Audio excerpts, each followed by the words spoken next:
Okay, asante. Bwana James, mimi hili nililizungumza, nadhani ulikuwa haupo na mtaniwia radhi kwa kulirudi. Tumesema mswada huu wa sheria na tume na uchaguzi ni janga la taifa, na kubaliana kwamba mimi ni janga, tena janga kubwa sana, janga la taifa in a way kwamba chochote kilichoko katika huu mswada kikipitishwa hakitasaidia uchaguzi huru wa kupata serikali nyingine au kupata watu wengine walioko nje ya CCM. Kwangu mimi naona kama ni janga, kwa sababu tunakuwa hatujawapa chance na wengine waweze kuongoza nchi, labda wanaweza kuleta mabadiliko.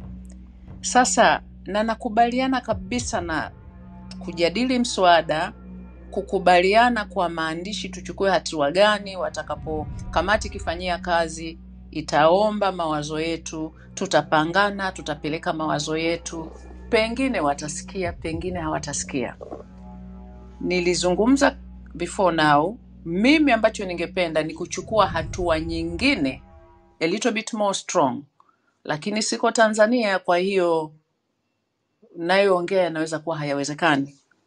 Nikatoa mfano, Liberia walitaka kupitisha kitu kwenye bunge lao kabla ya Mama Sirleaf kuwa rais, na it was to do with the peace of the country. Kina mama kule walisema, mmetupitishia mno sheria nyingi ambazo zinaua watoto wetu, hazitusaidii.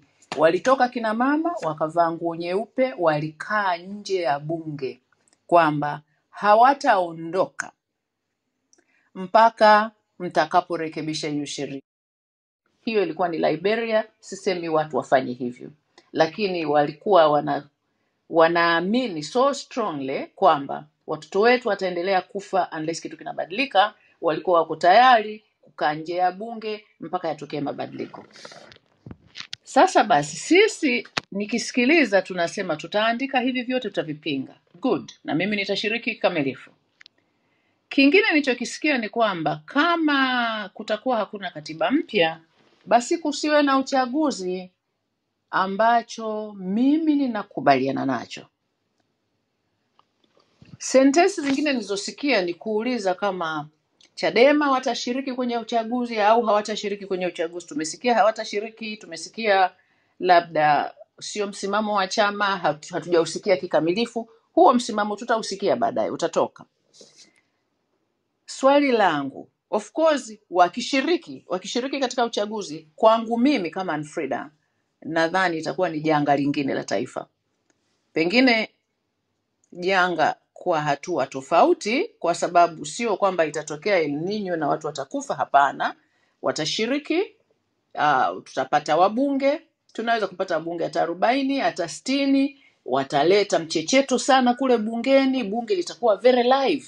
Lakini kila watakapotaka kupiga kura, of course mtazamo wa CCM utashinda, kwa sababu wabunge wa opposition watakuwa sio wengi, hawafikii kiwango cha kubadilisha kura. Kwa hiyo litakuwa janga la aina fulani, sio watu hawatakufa, lakini matatizo yataendelea. Wakiamua uchaguzi usiwepo, ambacho ndicho mimi ningependelea, pamoja na wale wengine niliowasikia nasema uchaguzi usiwepo, ninachokihitaji au swali langu, mtusaidie. Tunaposema uchaguzi usiwepo, maana yake nini? Kisheria katika nchi nyingine, tunaposema uchaguzi uwepo, tunatakiwa kwamba kama ni population wa watu milioni 60, tunategemea 62, tunategemea, na I'm plucking the figures from the air hapa natunga sasa, tunategemea labda wapiga kura labda ni milioni 30 au ni milioni 20, whatever the figure is. Kama wapiga kura ni milioni 20, wajiandikishe angalau 10% kadhaa ya hao milioni 20.